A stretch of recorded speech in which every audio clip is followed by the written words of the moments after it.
Bon, va falloir décider de ce qu'on fait. De tous ces inutiles.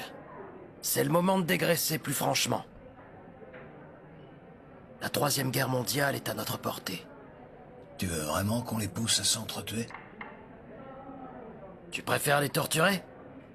C'est ce qu'on fait depuis le début, et ces dernières années on a poussé le bouchon. Mais faut pas oublier l'objectif. Y'a que ça qui compte. Oui, je sais. Sous les 500 millions. On n'a plus besoin d'eux. Alors quoi, on pousse chaque camp jusqu'à la haine et quand le point de non-retour est atteint, on file dans nos abris C'est à anti-atomiques? peu près ça. Très bien. Et si tout ça ne marche pas? On continuera de les empoisonner. Et s'ils s'en rendent compte? Si les quelques réveillés retrouvaient des couilles et montaient un réseau? Ah, qu'est-ce qui t'arrive? On dirait que tu te mets à douter. Tu crois qu'on est à un barbecue, un match de football? Ouais. Ouais, c'est ça, et tu penses qu'ils vont se laisser faire? Se laisser faire? Non, engueuler. Ils vont manifester, signer des pétitions. Il y en a même qui vont croire qu'ils vont changer nos plans en se lançant en politique sans parvenir à comprendre qu'ils entrent dans notre jeu, avec nos règles. Et que le choix qu'ils ont, c'est d'être corrompus, de dégager ou de se faire descendre.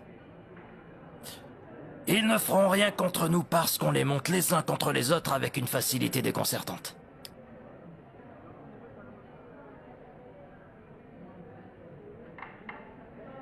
Moi, il m'arrive de me dire... Pourquoi est-ce que je fais tout ça? Pourquoi est-ce que diviser les peuples, les domestiquer, les manipuler me procure autant de plaisir? Je me demande parfois s'il ne serait pas plus profitable d'arrêter les frais, de me repentir, de vivre en paix. Ouais, là tu marques un point. Mais tu oublies ce qu'ils sont. Nos esclaves. Et qu'est-ce que tu ressens quand tu les vois tomber dans nos pièges? Qu'ils n'en valent pas la peine.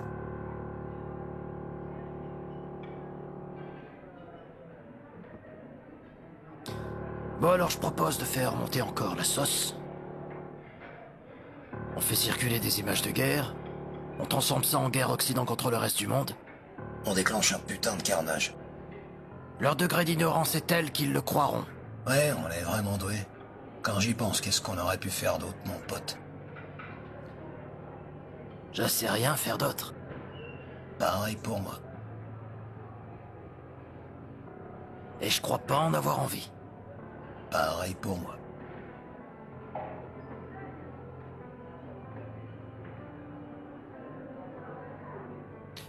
C'est drôle, en fait, je fais souvent le même rêve. Les gens sont là devant moi, ils manifestent et dénoncent une injustice, puis j'allume un écran géant et tous les yeux se rivent dessus. Et je balance des mensonges, puis je vois leur cœur se noircir. Je m'aperçois que c'est trop facile de leur faire haïr qui je veux. Je diabolise une population, je la salis, genre, tous des terroristes. Ensuite je fais subir à cette population des injustices bien pires encore que celles que le peuple dénonçait au début. Et je me rends compte que je me le suis mis dans la poche. Il n'a plus aucune empathie. Je leur montre alors des images d'enfants morts appartenant à la population diabolisée et je leur demande ce qu'ils ressentent. Qu'est-ce qu'ils disent? Rien. Rien du tout. Non. Ils ne reprennent la parole que quand je remets la propagande sur l'écran.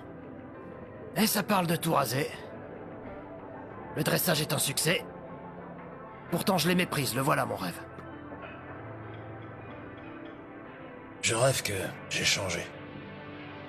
Que j'ai des scrupules et que mon cœur finit par s'ouvrir. Tu sais ce que ça veut dire? Oui, que j'ai peur de l'enfer.